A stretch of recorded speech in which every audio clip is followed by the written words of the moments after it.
মেয়েদের জীবন বড়ই অদ্ভুত। মেনে নিতে নিতে আর মানিয়ে নিতে নিতেই সব কিছু শেষ। হ্যালো বন্ধুরা, শুভ সকাল।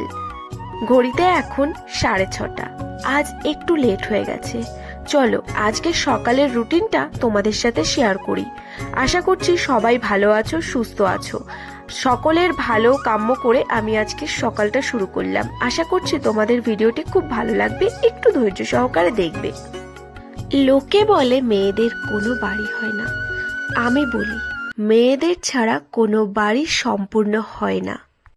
বিয়ে করে আসার পর মেয়েটির কাছে সবাই জানতে চায় বাপের বাড়ি থেকে কি কি দেওয়া হলো।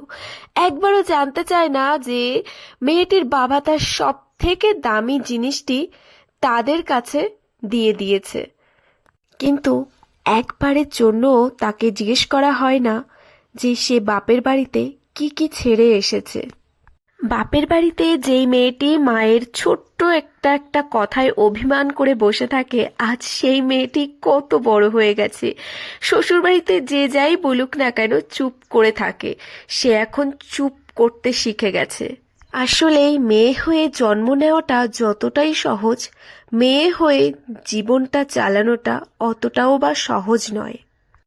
আমার গল্পটা না হয় অন্যদিন শোনাবো। চলো সকাল থেকে কি কি করলাম একটু তোমাদের সাথে শেয়ার করি। সকালে উঠে ফ্রেশ হয়ে অ্যাক্টিভিটি করে আমি স্নান সেরে নিয়েছি। স্নান সেরে নেওয়ার পরে চলে এসেছি পুজো দিতে। পুজো দেওয়া হয়ে গেছে, এবার ধুনুচির ধোঁয়াগুলো পুরো ঘরে আমি ছড়িয়ে দেব। তারপর আমি চলে যাব সোজা রান্নাঘরে।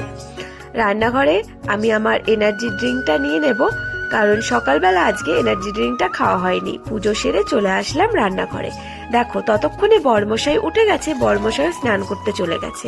চলো হালকা হালকা রোদও চলে এসছে, ঘড়িতে এখন প্রায় ওই 7:30 মতো বাজে। এবার একটুখানি আরাম করে বসবো রোদে।